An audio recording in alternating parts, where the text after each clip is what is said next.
शिव शर्मा द्वारा अपने पुत्र सोम शर्मा की परीक्षा लेने की कथा। सूत जी कहते हैं, भगवान श्री विष्णु का गोलोक धाम तम से परे परम प्रकाश रूप है। पूर्वोक्त चारों ब्राह्मण जब उस लोक में चले गए, तब महाप्राज्य शिव शर्मा ने अपने छोटे पुत्र से कहा, महामते सोम शर्मन, तुम पिता की भक्ति में रत हो। मैं इस समय तुम्हें यह अमृत का घड़ा दे रहा हूं, तुम सदा इसकी रक्षा करना। मैं पत्नी के साथ तीर्थ यात्रा करने जाऊंगा। यह सुनकर सोम शर्मा ने कहा, महाभाग, ऐसा ही होगा।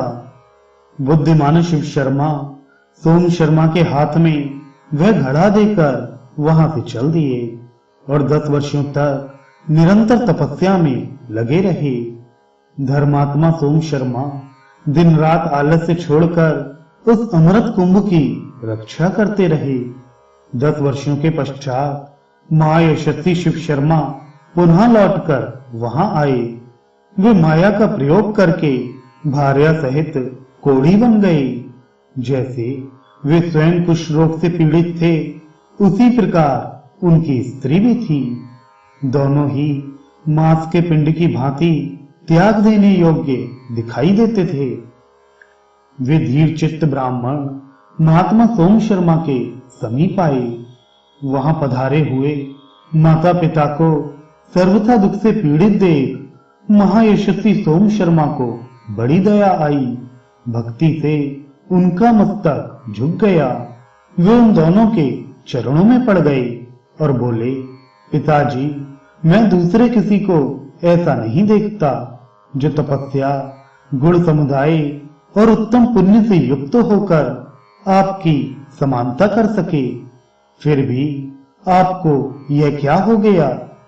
विप्रवर, संपूर्ण देवता सदा दास की भांति आपकी आज्ञा के पालन में लगे रहते हैं।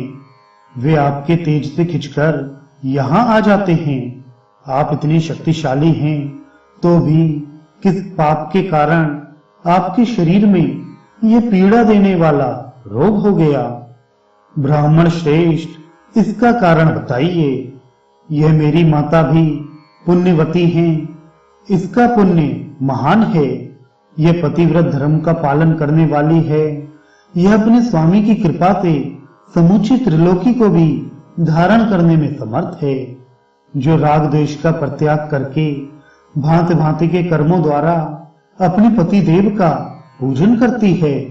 देवताओं की ही भांति गुरुजनों के प्रति भी जिसके हृदय में आदर का भाव है, वह मेरी माता क्यों इस कष्टकारी कुष्ठ रोग का दुख भोग रही है?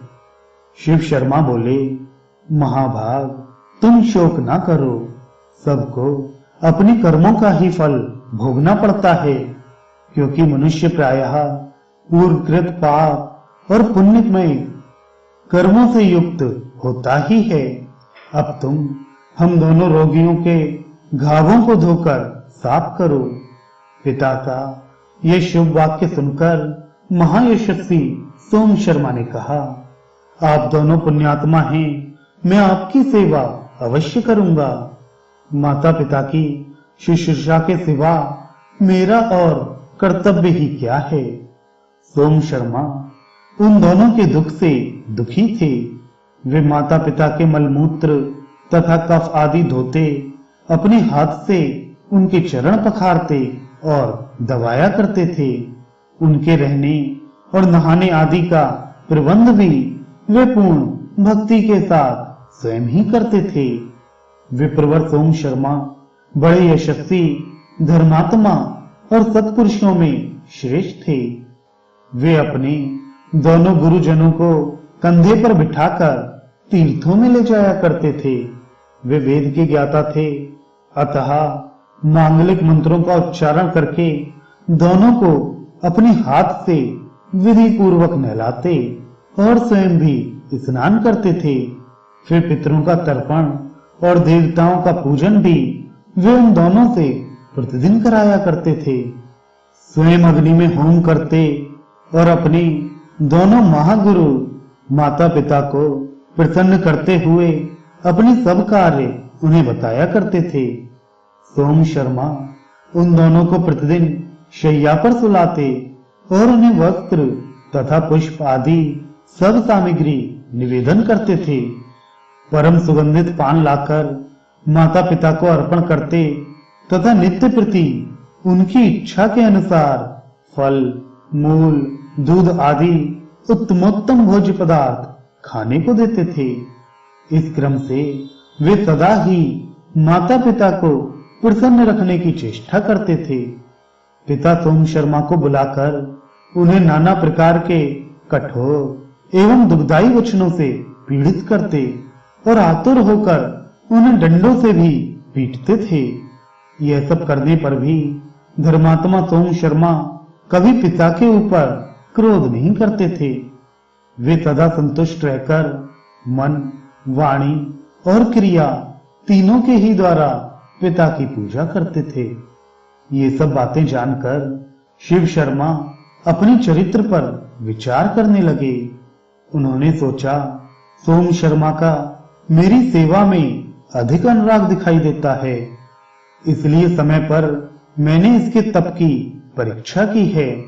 किंतु मेरा पुत्र भक्ति भाव तथा सत्यपूर्ण बर्ताव से भ्रष्ट नहीं हो रहा है। निंदा करने और मारने पर भी सदा मीठे वचन बोलता है। इस प्रकार मेरा बुद्धिमान पुत्र दुष्कर सदाचार का पालन कर रहा है। अतः मैं भगवान श्री विष्णु के प्रसाद से इसके दुख दूर करूंगा। इस प्रकार बहुत देर तक सोच विचार करने के पश्चात परम बुद्धिमान शिव शर्मा ने पुनः माया का प्रयोग किया। अमृत के घड़े से अमृत का अपहरण कर लिया। उसके बाद सोम शर्मा को बुलाकर कहा, बेटा, मैंने तुम्हारे हाथ में रोगनाशक अमृत सौंपा था, उसे शीघ्र लाकर मुझे अर्पण करो, जिससे मैं इस समय उसका पान कर सकूं। पिता के यूं कहने पर सोम शर्मा तुरंत उठकर चल दिए। अमृत के घड़े के पास जाकर उन्होंने देखा कि वह खाली पड़ा है, उसमें अमृत की एक बूंद भी नहीं है। यह देखकर परम सौभाग्यशाली सोम शर्मा ने मन ही मन कहा, यदि मुझमें सत्य और गुरु सेवा है, यदि मैंने पूर्व काल में निश्चल हृदय से तपस्या की है, इंद्रिय संयम, सत्य और शौच आदि धर्मों का सदा पालन किया है, तो ये घड़ा निश्चय ही अमृत से भर जाए।